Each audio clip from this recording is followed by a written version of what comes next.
I love it. We David Taylor's the former CEO of Procter and Gamble, and he told us one time, "None of us is better than all of us." Isn't that a great line? It is. You're giving me some good lines here, Bob. Dude, I'm just a good listener.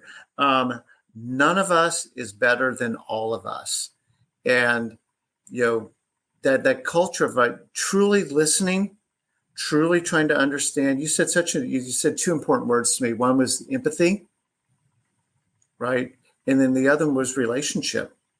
And it takes time to build relationships. And you make such a great point too about the homogeneous groups getting out of the gate quickly. Sure, right? Because they can find their common threads much more easily.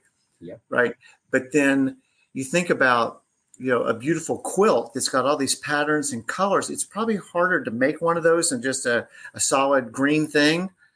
But man, once you get that quilt, it's a work of art. It's just harder to get there, but the benefit is worth the effort. So I really like how you were sharing about that, getting out of the gate faster, slower, but hang on, because one of them is going to take you to a completely different and better place. Yes. So that's cool. So we talked about, the relationship extends beyond the career or our time there. And you used a line about not holding good talent hostage, which and helping people really unlock their potential. Could you unpack that idea a little bit?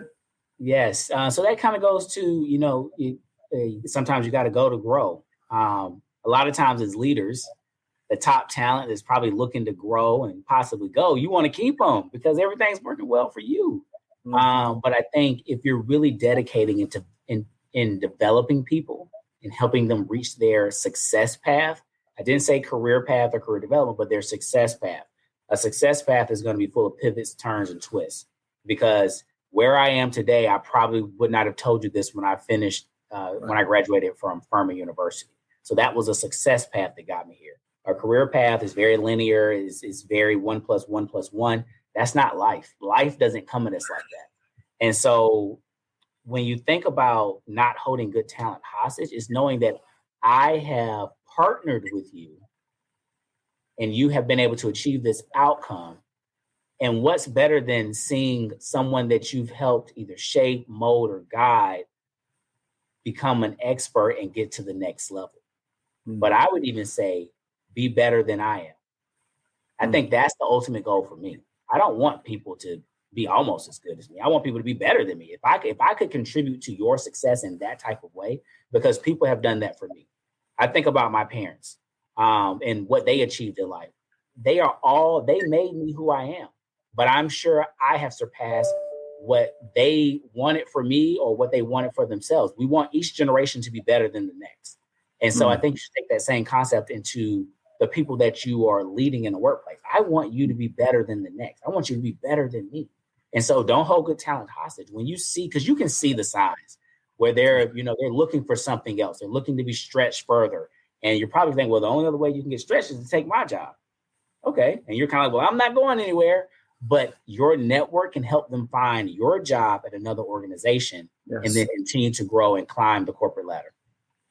Well, I tell you what, that takes a lot of courage to do that and a lot of confidence, because if you feel threatened by that, that's going to be a very challenging move for somebody to make. But I'm so glad that you referenced your parents, because as you were talking right before you said that, I was thinking, this is like being a parent. You get more joy out of seeing your children do well than you do. Any parent knows that that's a true statement. You get more joy out of seeing your children do well. And as a leader, I get great joy out of seeing my teammates or my clients do well. I mean, that makes me really happy. I get a little bit of a dopamine when I'm doing okay, but when somebody that I've poured into takes off, it doesn't get better than that. Yes, I think I've shared before, like my daughters have been the greatest teachers to me, and personally and professionally.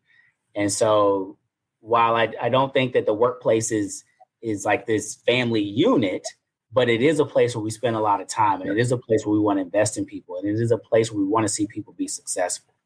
But similar to a family unit, we may have some rough patches. But that means we just need to slow down and be intentional with our communication. I'm big on like, okay, let's try to figure out what the root issue is here, because we can dance around it all day, but guess what? It's still going to be the elephant in the room. Let's have enough grace. Let's have enough empathy to say, let's sit with this for a beat and figure out what we need to adjust, what that adjustment looks like, or whatever the turbulence that we're feeling. Because I heard someone say that every day is going to end. But it says, another saying is that every storm is going to run out of water, run out of rain.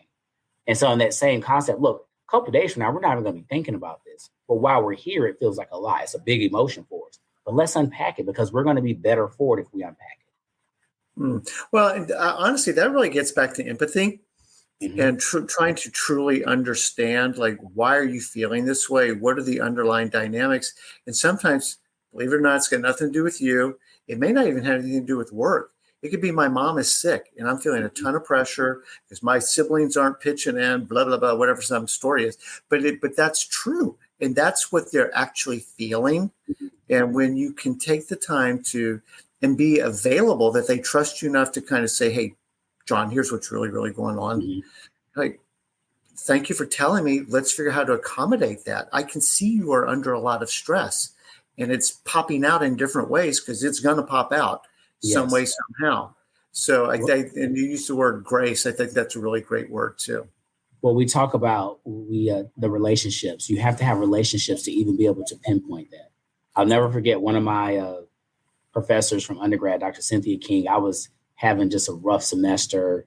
I probably was having writer's block, had a paper due, and I just had to start. I just couldn't get going. And she asked me, she said, well, John, how are you? I'm not going to lie about it. I sat there and cried like a baby because I just had all these emotions built up. But she simply asked me, how are you? This was like my senior year, and I just had a bit of a breakdown. But once I got that through and she talked to me, she coached me, I went home, wrote the paper, got a great grade on it. But you have to have a level of relationship and ability to understand and read people to know that, like, there's something else going on here. And so that's why I always like to make sure I'm checking in with people. I had a call with someone the other day, and I just thought I asked, like, hey, this has been great. It's like, how's your mental? How you holding up? How is life treating you? Because we can always talk about work, but how is life? And they said they said it was going well, but something moved me to say, like, let me check in with you because you're giving me this. And they said everything's going well, and I take their word for it. But at least I opened the door for that person to maybe say something different. That's exactly right. And I know that you genuinely care. That is not a checkbox question. No. And it's not an everyday question. You when you work with people, because we spend more time probably with our coworkers than we actually do awake at home with our family. So you understand their nonverbals. You pick up on these things. But do you have the courage to really say what's going on? And I'm not talking about work, but are you okay? And then sit back and leave room for them to respond. And then whatever they respond with, if they need a resource, if they need time, or if they need whatever it is, how can you help them in that moment? Because we all want psychological safety. And sometimes we get to that place of feeling that safety in a different manner, different cadence, different rhythm.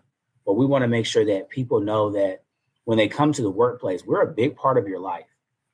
And we shouldn't have to suppress certain things because it's the workplace. If we're going through life and life is life, and how can we partner with you in that? And so that goes back to building a people first company culture. We had a conversation as a department the other day, and we were talking about bereavement leave. And, it came up, we're looking at our policy, and it's like, you have 3 days for XYZ if these people, are deceased. And we're like, that sounds very transactional. That doesn't feel like it has empathy and compassion in it. And so we're going through a study now, like, how should we phrase that? Because what we identified was that what it says here in this policy, it says that, but that's not actually what we do. If you've had some significant moment in your life, we're going to partner with you to give you the time and the resources you need. But if you read this handbook and you read this bereavement policy on your first day, you're like, okay, well, that's just a quick transaction. And we said, so if you're only seeing it for the first time, you don't know how we're actually doing it. And so I was like, we need to make sure that when people see it for the first time, they get a feel for our people first company culture. So we're going back and looking at the language. Is it compassion leap? I don't know what it is, and we're going to work through that. But we don't want it to feel like, hey, if you lost your mother, you get 2 days off of work to go take care of that, and we expect you back. So it's being intentional and making sure you're looking at the languages that is the language used in your policies and your manuals. How are you communicating to your employees? Because words matter. Words do matter. I don't know if you heard during the little intro of this episode, but I was saying that we've got an innovation in the outplacement category that we call next placement. Okay. And one of the biggest losses you can go through life is losing your job. And sometimes turnover is involuntary. Sometimes it's got nothing to do with the employee. It's just business conditions, things happen, and layoffs or whatever are very top of mind for a lot of people. And the insight was very much what you were just describing, is these are not cells on a spreadsheet. These are real people who've got to go home tonight and say, honey, I had a really bad day at work and I'm afraid. I feel shame sometimes. I'm angry. But there's this whole grieving process that people need to go through, and they're not ready to go start working on the resume tomorrow morning or networking with people. And so that's what we've tried to do with Next Placement, is bring those mental health resources in community, because that's actually what people need initially when they're going through a loss. Similarly, what you're saying, like with the bereavement policy, is it's not quite that, 3 days you're over it, move on with your life because we need you back in tax accounting. It's like, no. And so I like how you said that, John, that, does our policy and the way it's worded actually reflect, one, how we behave, and two, we want people to know that we actually do care, and that this isn't just some XYZ, almost like the tax code, kind of a prescription for get over your grief. Yes. I'll tell you, when I first joined NASCAR, I met with my team, one-on-one sessions, and I had a set list of questions I just kind of touched in with people on.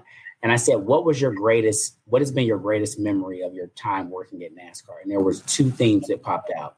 One was their experience at maybe their first Daytona 500 race, which is just do it. mind-blowing, the size of it, the energy that takes over the entire city of Daytona Beach. But the other one consistently was how the company wrapped their arms around them in a time of need. And that was a 2 thumbs up for me coming in. I never would have gotten that line of sight through an interview, but I'm hearing organic, real life stories of, hey, this happened to me. And without a doubt, I never questioned whether my job was in jeopardy. The company was there for me. My manager was there for me. And so you hear those reoccurring themes, and it's like, okay, that's special. You think about what makes your organization a great place to work and a great place to be from.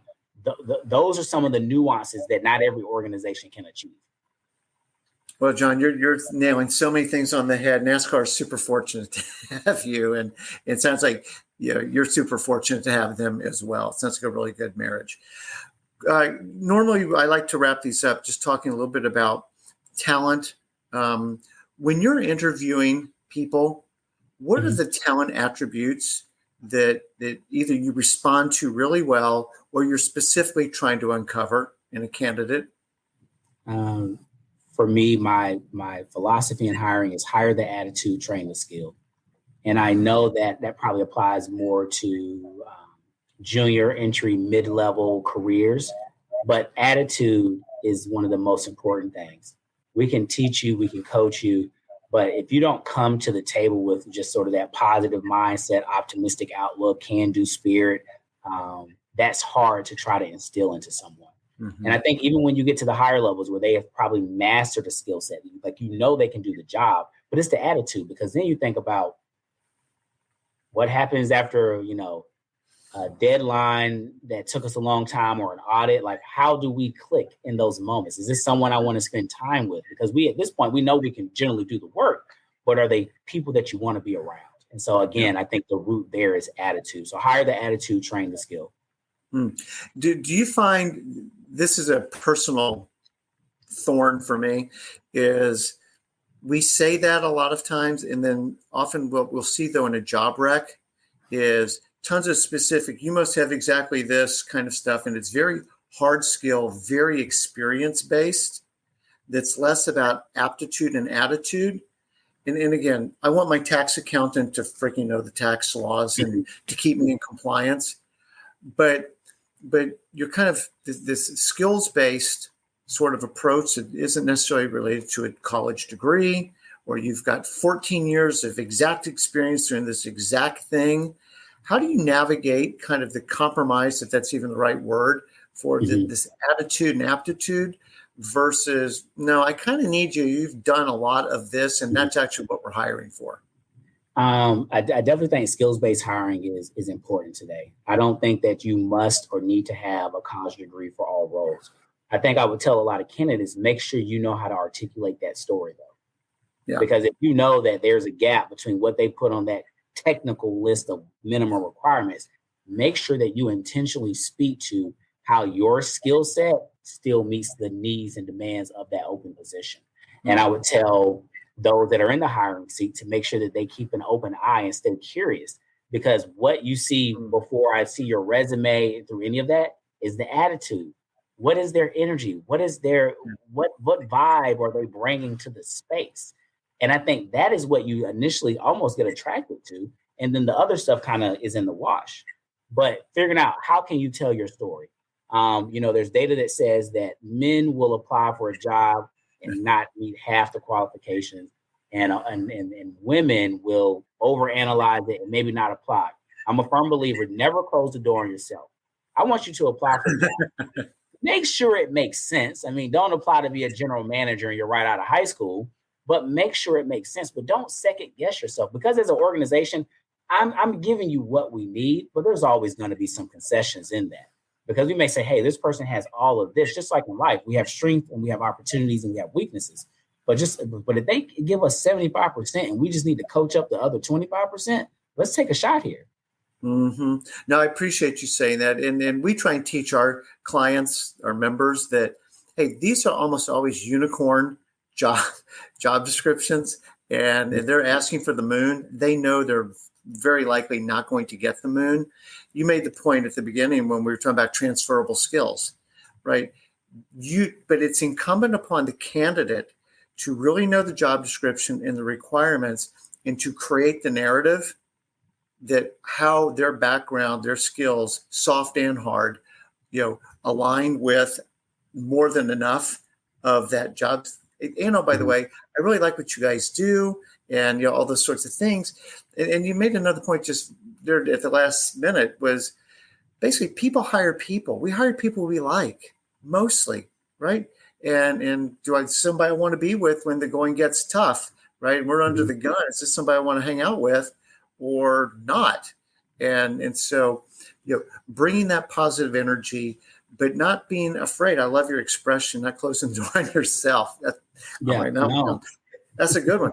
And but we find, and it's an interesting statistic. I think it's men is 60%, women is 85% of like, no, I need to at least meet this much of it. And women definitely overanalyze and disqualify themselves for things that they would have a very good shot at getting hired for if they could just get to the right person and get a shot.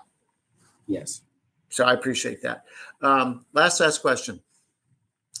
Furman. What's Furman's nickname again? Paladins. Go Dens. What's a paladin? Paladin is a knight on a horse. Cool. Got it. Okay. So I've definitely learned something new today for my crossword puzzle stuff. What advice coming out of Furman, you talked about you did not intend to go into HR. HR kind of found you. But what advice would you give John now with the benefit of hindsight, career advice, or I like what you said, success advice? Yes. I would say flow to where the opportunities are, and closed mouths don't get fed. So the flow to where the opportunities are, life isn't going to be scripted. So flow, but closed mouths don't get fed. Don't forget that you should advocate for yourself and the things that you want in life. Make sure you kind of speak it into existence. Let's manifest it. Like if you want to do something, make sure the people around you know. Don't expect them to be mind readers. Closed mouths don't get fed. It's really interesting. We were, I did a webinar yesterday for a few dozen people who are job seekers. And they were like, hey, I'm getting a lot of interviews, but I'm not getting offers. Our experience is that people don't always do a great job of advocating for themselves, even in an interview. And the way that they tell the story, they sort of minimize their contribution in it. And sometimes that's, under the headline of, well, I don't want to brag, or, that feels obnoxious. But you owe it to yourself, and you owe it to the interviewer to give them enough information to help them understand what your real contribution was. Like, don't be embarrassed about that. But it's just a manifestation of that was a closed mouth. And then, therefore, I don't know enough to make a confident decision. I'm going to end up offering the opportunity potentially to somebody who just told their story better than you did.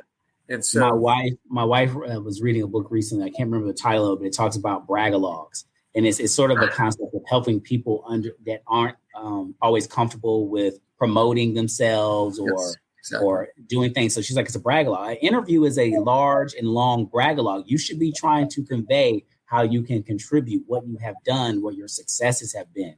And I always like to tell people, sometimes that's not natural for everyone, but there's missed moments, even when you're not interviewing, that you can be doing that. So I was at a session once, and I learned this tool of the trade, and it says, you get into these moments where there's small talk, and people say, well, how are you? And you just say, oh, I'm fine. And you just kind of leave it there.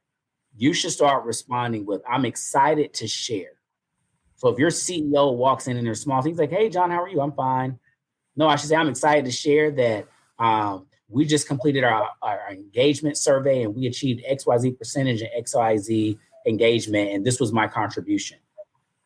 Or I'm proud to share that my daughter just graduated from college. Like, that's a moment for a quick line of sight to how you contribute, what's happening to you, that you would normally just say, oh, I'm fine. Thank you for asking.